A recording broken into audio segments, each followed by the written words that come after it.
വിജയേട്ടാ നമസ്കാരം. നമസ്കാരം. ഇന്ത്യൻ പ്രധാനമന്ത്രി നരേന്ദ്രമോദി ഫ്രാൻസിൽ നിന്ന് നേരെ അമേരിക്കയിലേക്ക് പോയിരിക്കുകയാണ്. പ്രേക്ഷകരെ കൂടുതൽ ബോറടിപ്പിക്കുന്നില്ല, ആ വലിയ വാർത്ത നമ്മൾ പുറത്തുവിടുകയാണ്. അതായത് അമേരിക്കൻ ചാര വനിതയുമായി പ്രധാനമന്ത്രി നരേന്ദ്രമോദി കൂടിക്കാഴ്ച നടത്തിയിരിക്കുകയാണ്. ആരാണ് ഈ ചാര വനിത എന്നുള്ളൊരു ചോദ്യമുണ്ട്. ആ ചാര വനിത വേറെ ആരുമല്ല, തുളസി ഗബ്ബാർഡാണ് ആ ചാര വനിത. അപ്പോൾ ഇവര് ചോദിക്കും, തുളസി ഗബ്ബാർഡായിരുന്നു ഈ ചാര വനിത? തുളസി ഗബ്ബാർഡ് വലിയ ഒരു ഹിന്ദു അവിടെയുള്ള നേതാവാണ്, ട്രംപിന്റെ മിനിസ്ട്രിയിലുള്ളതാണ്. ട്രംപ് ഹിന്ദുക്കൾക്ക് പ്രാധാന്യം കൊടുക്കുന്നു എന്ന് പറഞ്ഞ് നിങ്ങൾ തന്നെ അവിടെ വാർത്ത കൊടുത്തതല്ലേ എന്ന് പറഞ്ഞാൽ, അത് തുളസി ഗബ്ബാർഡിനെ കുറിച്ച് അറിയാത്തത് കൊണ്ടാണ് യഥാർത്ഥത്തിൽ എന്ന് പറയേണ്ടിയിരിക്കുന്നു. ഈ തുളസി ഗബ്ബാർഡ് എന്ന് പറഞ്ഞാൽ നാഷണൽ ഇന്റലിജൻസ് ഡയറക്ടറേറ്റിന്റെ ഹെഡായിട്ട് ചുമതലയേറ്റ് മണിക്കൂറുകളായതേ ഉള്ളൂ. അതിന് ശേഷമാണ് ഇന്ത്യൻ പ്രധാനമന്ത്രി നരേന്ദ്രമോദിയെ കൂടിക്കാഴ്ച നടത്തുന്നത് മോദിയുമായി. മോദി അമേരിക്കയിലെത്തി മിനിറ്റുകൾക്ക് ശേഷവും ഇവർ ആ ഡയറക്ടറേറ്റിന്റെ ചുമതല ഏറ്റെടുത്ത് മണിക്കൂറുകൾക്ക് ശേഷവുമാണ് ഈ കൂടിക്കാഴ്ച വരുന്നത് എന്നുള്ളത് പ്രധാനപ്പെട്ട ഒരു കാര്യമാണ്. ഇനി ഈ തുളസി ഗബ്ബാർഡ് മോദിയുടെ ഒരു വെൽവിഷറാണ്. തുളസി ഗബ്ബാർഡ് നരേന്ദ്രമോദിയുടെ ഒരു സുഹൃത്തു കൂടെയാണ് എന്ന് നമ്മൾ ആദ്യം മനസ്സിലാക്കുക. 2014 നരേന്ദ്രമോദി ഇന്ത്യയുടെ പ്രധാനമന്ത്രിയായപ്പോൾ തുളസി ഗബ്ബാർഡിനെ ഇന്ത്യയിലേക്ക് ക്ഷണിച്ചിരുന്നു. അത് മാത്രമല്ല, തുളസി ഗബ്ബാർഡ് ആ സമയത്ത് ഇന്ത്യയിലേക്ക് ക്ഷണിച്ചപ്പോൾ തുളസി ഗബ്ബാർഡ് മോദിക്ക് ആ സമയത്ത് സമ്മാനമായി കൊടുത്തത്, ഗിഫ്റ്റായി കൊടുത്തത്, കുട്ടിക്കാലം മുതൽ തുളസി ഗബ്ബാർഡ് വായിച്ചിരുന്ന അവരുടെ പ്രിയപ്പെട്ട ഭഗവത്ഗീതയാണ് കൊടുത്തത്. വൈഷ്ണവൈറ്റ് ആണ് അവർ എന്ന് പറഞ്ഞാൽ ഭഗവാൻ മഹാവിഷ്ണുവിന്റെ രീതിയിൽ ഹിന്ദുമതം ഫോളോ ചെയ്യുന്ന ഒരു സ്ത്രീയാണ് തുളസി ഗബ്ബാർഡ് എന്ന് പറയുന്നത്.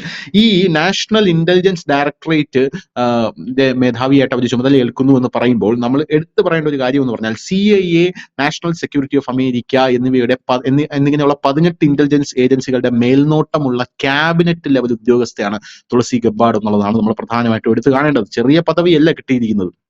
പോരാത്തതിന് കുറച്ചുകൂടെ അവരുടെ ഒരു ശക്തി മനസ്സിലാക്കണമെങ്കിൽ അമേരിക്കൻ പ്രസിഡന്റ് രാവിലെ ഉറക്കം എഴുന്നേറ്റ് കഴിഞ്ഞാൽ ആദ്യം വായിക്കുന്ന ഡെയിലി ബ്രീഫ് എന്ന് പറയുന്നത് ഈ DNI, directorate of national intelligence മേധാവി തയ്യാറാക്കുന്ന ലോകരാജ്യങ്ങളുടെ ഇന്റലിജൻസ് റിപ്പോർട്ടാണ് ആദ്യം തുളസി ഗബ്ബാർഡ് തയ്യാറാക്കുന്ന ആ റിപ്പോർട്ടാണ് ആദ്യം അമേരിക്കൻ പ്രസിഡന്റ് വായിക്കുന്നത്. ഇപ്പൊ മനസ്സിലായി കാണും ആരാണ് തുളസി ഗബ്ബാർഡ് എന്നുള്ളതും അവരുടെ അമേരിക്കയിലെ പിടിപാട് എന്താണെന്നുള്ളതും. ഈ ചാര മേധാവികളുമായിട്ടുള്ള നമ്മുടെ പ്രധാനമന്ത്രിയുടെ കൂടിക്കാഴ്ച അല്ലെങ്കിൽ ലോക നേതാക്കളുടെ കൂടിക്കാഴ്ച എന്ന് പറഞ്ഞാൽ അപൂർവങ്ങളിൽ അപൂർവമാണ്. അതാണ് അവിടെ സംഭവിച്ചിരിക്കുന്നത് എന്നാണ് നമുക്ക് മനസ്സിലാക്കാനായിട്ട് സാധിക്കുന്നത്. എന്തായിരിക്കും അവരവിടെ സംസാരിച്ചത് എന്നുള്ളത് ഇപ്പോഴും നമുക്ക് സൂചനകൾ മാത്രമേ ഉള്ളൂ, അതിലേക്ക് ഞാൻ വരാം.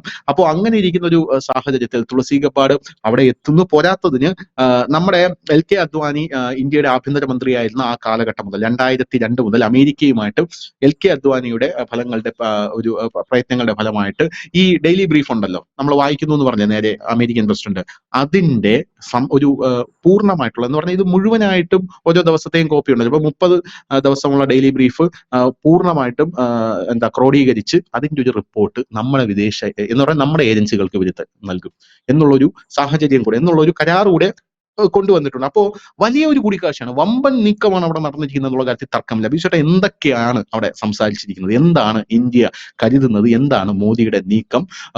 സത്യം പറഞ്ഞാൽ ലോകരാജ്യങ്ങൾ ഞെട്ടിപ്പോയി കേട്ടോ നരേന്ദ്രമോദിയുടെ കൂടിക്കാഴ്ചയിൽ. എന്ത് തോന്നുന്നു? ഇത് ഒരു വലിയ കൂടിക്കാഴ്ച തന്നെ പറയേണ്ടി വരും. അതിനകത്ത് യാതൊരു സംശയവുമില്ല. കാരണം എനിക്ക് തോന്നുന്ന അവര് ചാർജ് ഏറ്റെടുത്തതിന് ശേഷം ആദ്യമായിട്ട് കൂടിക്കാഴ്ച നടത്തുന്ന ഒരു ലോക നേതാവ് മോഡിയാണ്, അല്ലെങ്കിൽ ഒരു ഭരണാധികാരി മോഡിയാണ് എന്ന് നമുക്ക് പറയേണ്ടി വരും. അതായത് അതിന് ഇമ്പോർട്ടന്റ് ഉണ്ട്.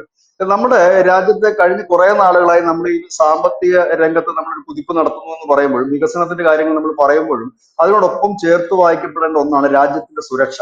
അത് 2019 മുതൽ 2014 നരേന്ദ്രമോദി കയറിയപ്പോൾ മുതലാണ് നീക്കങ്ങൾ നടന്നത്. അതിന്റെ ഭാഗമായിട്ടായിരുന്നു അജിത് ഡോവലിനെ പോലുള്ളവരെ ദേശീയ ഉപദേഷ്ടാവ് സ്ഥാനത്തേക്ക് കൊണ്ടുവരികയും അതുവഴിയുള്ള അനവധി നീക്കങ്ങൾ നടത്തുകയും ചെയ്തു. അതായത് നമ്മുടെ ഈ സുരക്ഷയുമായി ബന്ധപ്പെടുക എന്ന് പറയുമ്പോൾ അതിന് ഈ സുരക്ഷാ ഉപദേഷ്ടാവും പ്രധാനമന്ത്രിയും ആഭ്യന്തരമന്ത്രിയും പ്രതിരോധ മന്ത്രിയും മാത്രം പോരാ, വിദേശകാര്യ മന്ത്രി അടക്കമുള്ള, കാരണം ഇത് വിവിധ രാജ്യങ്ങളുമായി കണക്ട് ചെയ്യും. കാരണം ആഗോള തലത്തിലുള്ള ഭീകരവാദമാണ് എല്ലാ രാജ്യങ്ങളും അഭിമുഖീകരിക്കുന്ന പ്രശ്നം. നമ്മളുടെ വികസനത്തിന് തടസ്സമായി നിൽക്കുന്നതും നമ്മുടെ രാജ്യത്തെ പിന്നാക്കം അടിക്കുന്നതും ചിലയിടങ്ങളിലൊക്കെ അടിക്കുന്നത് ഈ ഭീകരവാദ പ്രവർത്തനങ്ങളും ഒപ്പം തന്നെ വിധ്വംസക പ്രവർത്തനങ്ങളും ഒപ്പം തന്നെ ചിലയിടത്തൊക്കെ NGOകളുടെ രൂപത്തിൽ വികസനം തടയുന്നതും ഇതെല്ലാം ഈ ഭീകരവാദത്തിന്റെ ഒരു ഗണത്തിൽ തന്നെ വരും. ഭീകരവാദം എന്ന് പറയുമ്പോൾ നമ്മുടെ മനസ്സിൽ പെട്ടെന്ന് ഓർമ്മ വരുന്നത് ബോംബിടുന്നതും വെടിവെക്കുന്നതും അല്ല. നമ്മുടെ രാജ്യത്തെ അനവധി വികസന പ്രവർത്തനങ്ങൾ ഇത്തരം NGOകൾ വഴി തടയപ്പെടുന്നതും ഭീകരവാദത്തിന്റെ ഭാഗം തന്നെയാണ്. റോഡുകൾ തടയപ്പെടുന്നത് ഭീകരവാദത്തിന്റെ ഭാഗം തന്നെയാണ്. നമുക്കറിയാം മാവോയിസ്റ്റ് മേഖലയിലൊക്കെ വൻകിട പദ്ധതികൾ എത്രയോ കാലമായിട്ട് ഇല്ലായിരുന്നു. ഉൾപ്പെടെയുള്ളവർ വടക്കിഴക്കൻ സംസ്ഥാനങ്ങളിൽ റോഡ് വെട്ടാൻ അനുവദിച്ചിരുന്നില്ല. ഒപ്പം തന്നെ ഇവിടെ ആണവ നിലയങ്ങളും മറ്റും സ്ഥാപിക്കുമ്പോൾ വിവിധ NGO-കളാണ്. ഇതിന്റെ എല്ലാത്തിന്റെ ആത്യന്തിക ലക്ഷ്യം ഇതിനെ ഭീകരവാദം എന്ന് തന്നെയാണ് നമ്മൾ വിശേഷിപ്പിക്കപ്പെടുന്നത്. അതുപോലെ തന്നെ ഈ വലിയ രീതിയിലുള്ള സാമ്പത്തിക ഹവാല വഴിയും മറ്റുമൊക്കെ കൊണ്ടുവന്നിട്ട് നമ്മുടെ രാജ്യത്തിന്റെ സാമ്പത്തിക നട്ടെല്ല് തകർക്കാനുള്ള ശ്രമം നടത്തുക, വിവിധ കുഴൽപ്പണം ഇടപാട്, സമാന്തര സാമ്പത്തിക സംവിധാനങ്ങൾ ഉണ്ടാക്കുക, ഇതെല്ലാം ഭീകരവാദത്തിന്റെ ഗണത്തിൽ വരുന്ന. അല്ലാതെ ഭീകരവാദം എന്ന് പറയുമ്പോൾ ഒരുപക്ഷെ പലർക്കും ഒരു തെറ്റിദ്ധാരണ എന്ന് പറഞ്ഞാല് ഈ തോക്കെടുത്തുകൊണ്ടൊന്ന് വെടിവെക്കുകയോ കൊല്ലുവെക്കുകയോ ആണെന്നുള്ളതാണ്. അല്ല. കാരണം പോപ്പുലർ ഫ്രണ്ട് ഈ വെടിവെച്ചിട്ട് ബോംബിട്ടിട്ടോ അല്ലല്ലോ അവരെ നിരോധിച്ചത്. അവര് രാജ്യവിരുദ്ധ പ്രവർത്തനങ്ങൾ നടത്തിയതുകൊണ്ടാണ്. ഈ രാജ്യം തകർക്കാൻ വേണ്ടിയിട്ടും അല്ലെങ്കിൽ ഭിന്നിപ്പിക്കാൻ വേണ്ടിയിട്ടും അവർ നടത്തിയ ശ്രമങ്ങൾ തെളിവ് സഹിതം പിടിച്ചിട്ടാണ് അവരെ നിരോധിക്കുന്നത്. അപ്പം അങ്ങനെയാണ്. അപ്പൊ അതിന്റെ ഭാഗമായിട്ട് ഇന്നിപ്പോ നമ്മുടെ രാജ്യം അഭിമുഖീകരിക്കുന്ന കുറെ അധികം വിഷയങ്ങളുണ്ട്. അതിലൊന്ന്, നമ്മൾ മുൻകാലങ്ങളിലൊക്കെ നമുക്ക് പാകിസ്ഥാനിൽ ബേസ് ചെയ്തിട്ടുള്ള ടെററിസ്റ്റുകളായിരുന്നെങ്കിൽ ഇന്നത് മാറിയിരിക്കുന്നു. ഇന്ന് നമ്മളൊക്കെ ഒരു വലിയ തലവേദന സൃഷ്ടിച്ചുകൊണ്ട് മുമ്പോട്ട് വരുന്നത് ഒന്ന് ഖാലിസ്ഥാൻ ഭീകര സംഘടനയാണ്. ഈ ഖാലിസ്ഥാനികൾ ഏറ്റവും കൂടുതൽ ഉള്ള രാജ്യങ്ങൾ ഏതെന്ന് വെച്ചാൽ യൂറോപ്യൻ രാജ്യങ്ങൾ തന്നെയാണ്. കാനഡ മാത്രമല്ല, അമേരിക്ക, UK അടക്കമുള്ള യൂറോപ്യൻ രാജ്യങ്ങളാണ് ഈ ഖാലിസ്ഥാനികൾ ഏറ്റവും കൂടുതലുള്ളത്. ഒപ്പം തന്നെ ഇപ്പോൾ ഈ ആഗോള ജിഹാദിസത്തിന്റെ അല്ലെങ്കിൽ ആഗോള ഈ ഭീകരവാദികളുടെ പ്രധാനപ്പെട്ട ലക്ഷ്യങ്ങളിൽ ഒന്ന് അമേരിക്കയും ഇസ്രായേലും മാത്രമല്ല, ഇന്ത്യ കൂടി ഉണ്ട് അതിലാണ്. ഇന്ത്യ കൂടി തകർക്കണം. കാരണം ആ അച്ചുതണ്ട് തകർത്തെങ്കിൽ മാത്രമേ അവർക്ക് മുൻപോട്ട് പോകാൻ കഴിയും. അതുകൊണ്ട് തന്നെയാണ് അവർ ആ രീതിയിലാണ് മുൻപോട്ട് പോകുന്നത്. അതുകൊണ്ട് തന്നെയാണ് കഴിഞ്ഞ കുറെ കാലമായി ഇന്ത്യയും അമേരിക്കയും ഒക്കെ തമ്മിൽ ഈ ഭീകരവാദത്തിന്റെ ഒരു ചർച്ചകൾ നടക്കുന്നത്, അതിനെ ഉന്മൂലനം ചെയ്യാനുള്ള നീക്കം നടന്നു. പക്ഷെ നിർഭാഗ്യവശാൽ ജോ ബൈഡൻ അധികാരത്തിൽ വരികയും ഈ US എയ്ഡ് പോലുള്ള ഫണ്ടുകൾ നൽകുകയും ചെയ്തു. ഈ US ഫണ്ടുകൾ പോയ വഴി എവിടെയെന്ന് ചോദിച്ചു കഴിഞ്ഞാൽ ഇത് ഈ ലക്ഷറ തോയ്വയ്ക്ക് ഈ ഫണ്ട് എത്തിയിട്ടുണ്ട്.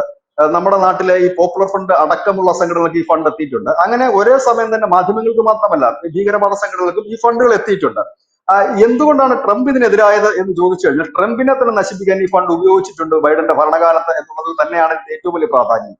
അതായത് ലോകത്തെ മുഴുവൻ നശിപ്പിക്കുന്ന രീതിയിലേക്കാണ് ആ ഫണ്ട് നീങ്ങി. അതുകൊണ്ടാണ് ട്രംപ് അധികാരത്തിൽ വന്നതുകൊണ്ട് ആ ഫണ്ട് നിർത്തലാക്കി. അത് മാത്രമല്ല, ഇവന്മാർ എവിടെ കണ്ടാലും ചവിട്ടിക്കൂട്ടാനുള്ള തീരുമാനം പുള്ളി നേരത്തെ തന്നെ പ്രഖ്യാപിച്ചിട്ടുണ്ട് ഈ ഫണ്ട് കൊടുക്കുന്നവരുടെ കാര്യം തന്നെ. അതുകൊണ്ട് തന്നെ അത് സ്വാഭാവികമായി തന്നെ സംഭവിക്കും.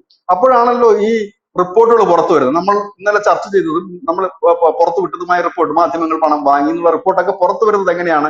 ഇതിന്റെ പശ്ചാത്തലത്തിലാണ്. അത് ഒരു കാര്യം. അതായത് അമേരിക്ക ബേസ് ചെയ്തിട്ട് മറ്റു രാജ്യങ്ങളെ തകർക്കാൻ വേണ്ടിയുള്ള ഫണ്ടുകളും മറ്റു സഹായങ്ങളും, അത് നമ്മുടെ രാജ്യം നേരിടുന്ന ഒരു വലിയ ഭീഷണിയാണ്.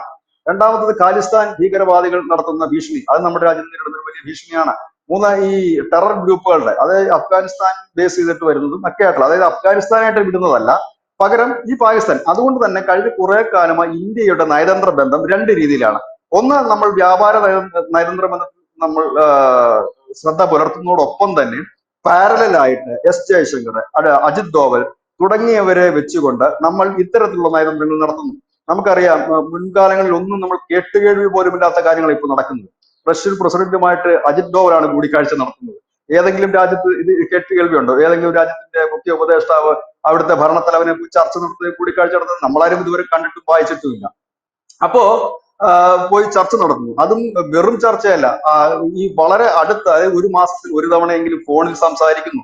ഇങ്ങനെയുള്ള ചർച്ച നടക്കുന്നു. ഇതിന് സമാന്തരമായിട്ട് ജയശങ്കറും ചൈനീസ് ഭരണകൂടവുമായി നിരന്തരം ചർച്ച നടത്തുന്നു. ഒരു മാസത്തിൽ 2 തവണ ചർച്ച നടത്തിയെന്നാണ് ഇപ്പോൾ പുറത്തു വരുന്ന വിവരം. നമ്മുടെ ഇപ്പോൾ ഈ ലഡാക്കിലടക്കമുള്ള അതിർത്തി പ്രശ്നങ്ങൾ സോൾവ് ചെയ്യാനായിട്ട് ഒരു മാസത്തിനിടയിൽ 2 തവണ ചർച്ച നടത്തി.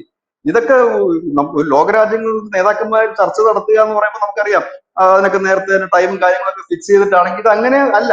അതായത് വളരെ ചടുലമായ നീക്കങ്ങൾ ഇതിനിടയ്ക്ക് നടക്കുന്നുണ്ട്. ഒപ്പം തന്നെ നമ്മൾ ഈ ചൈനയുമായി ചർച്ച നടത്തുന്നതോടൊപ്പം തന്നെ ചൈനയെ നമ്മൾ കരുതലിൽ എടുക്കുന്നതുകൊണ്ട് അതിന്റെ ഭാഗമായിട്ടാണ് നമ്മൾ ക്വാഡ് സഖ്യത്തിന്റെ ഭാഗമായിക്കൊണ്ട് അതിന്റെ മീറ്റിങ്ങുകളുമായി നമ്മൾ മുൻപോട്ട് പോകുന്നു. ആ സഖ്യം നമ്മൾ ശക്തിപ്പെടുത്തുന്നു.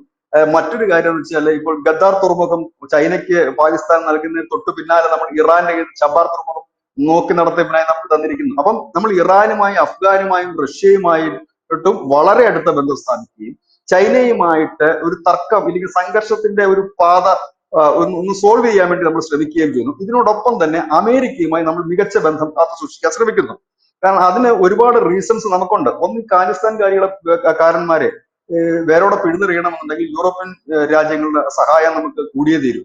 അപ്പോൾ ആ യൂറോപ്യൻ രാജ്യങ്ങൾ, പ്രത്യേകിച്ച് കാനഡയും ഈ പറയുന്ന ഫ്രാൻസും UK യും ജർമ്മനിയും അടക്കം ഇവരുണ്ട്.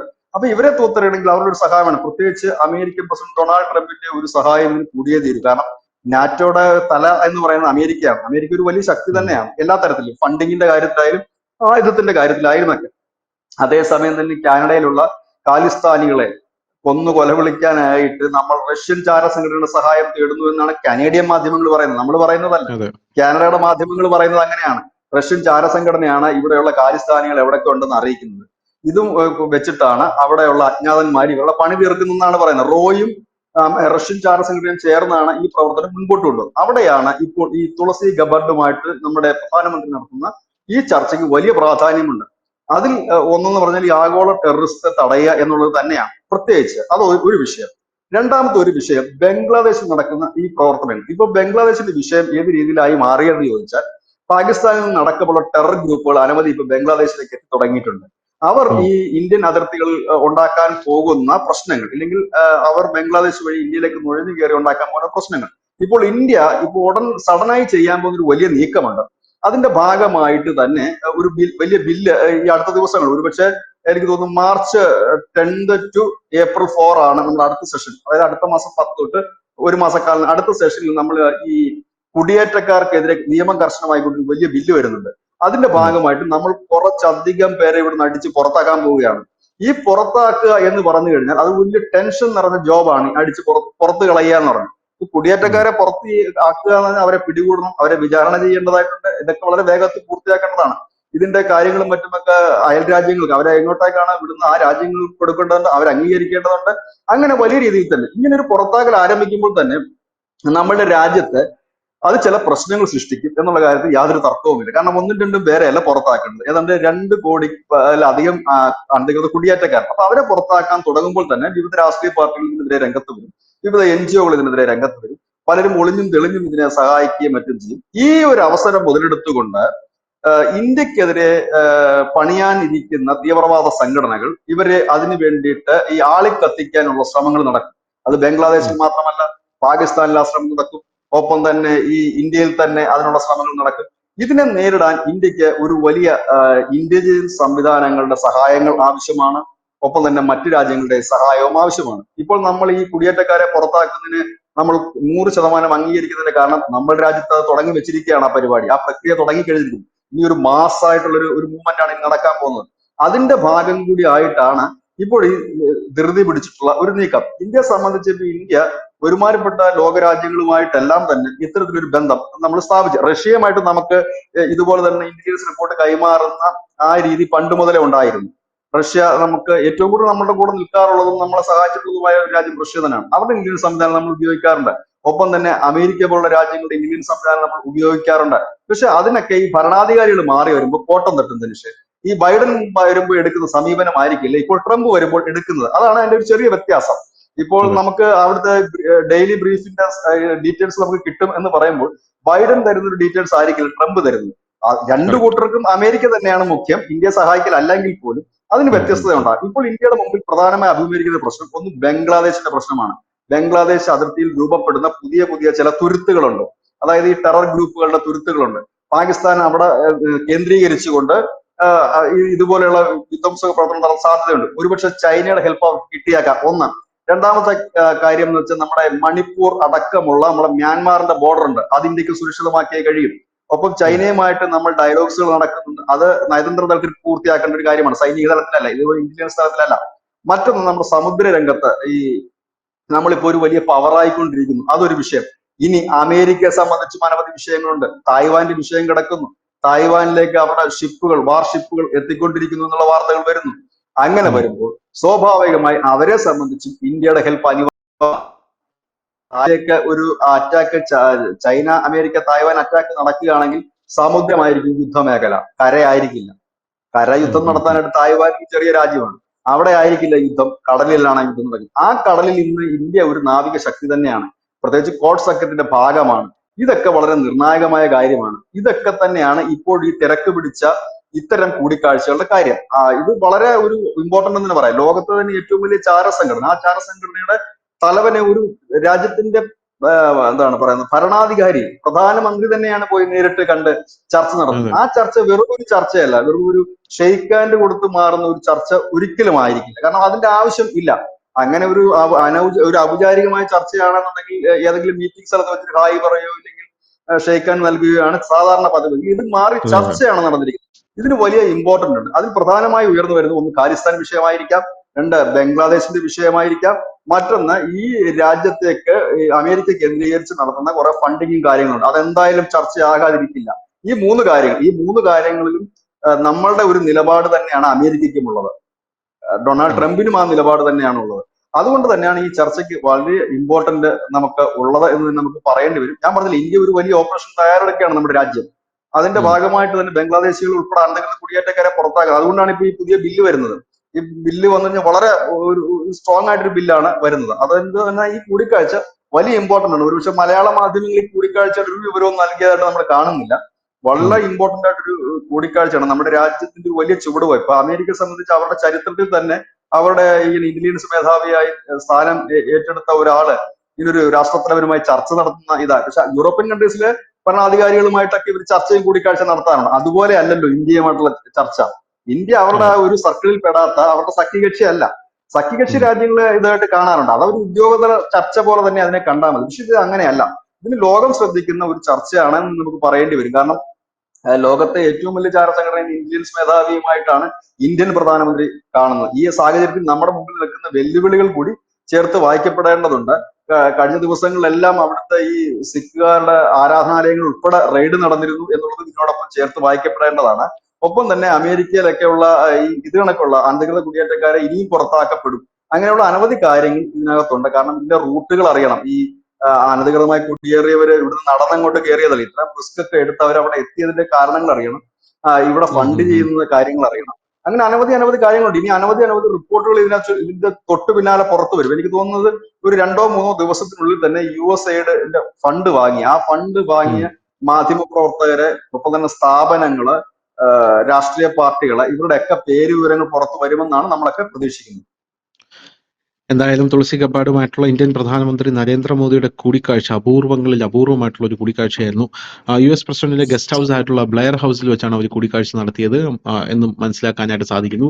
ഉടനെ തന്നെ ഇന്ത്യൻ പ്രധാനമന്ത്രിയും അമേരിക്കയുടെ പ്രസിഡന്റായിട്ടുള്ള ഡൊണാൾഡ് ട്രംപുമായിട്ടുള്ള കൂടിക്കാഴ്ച നടക്കുന്നുണ്ട്. ലോകരാജ്യങ്ങൾ അതും ഉറ്റു നോക്കുന്നുണ്ട്. താങ്ക് യു ചേട്ടാ. Thank you so much.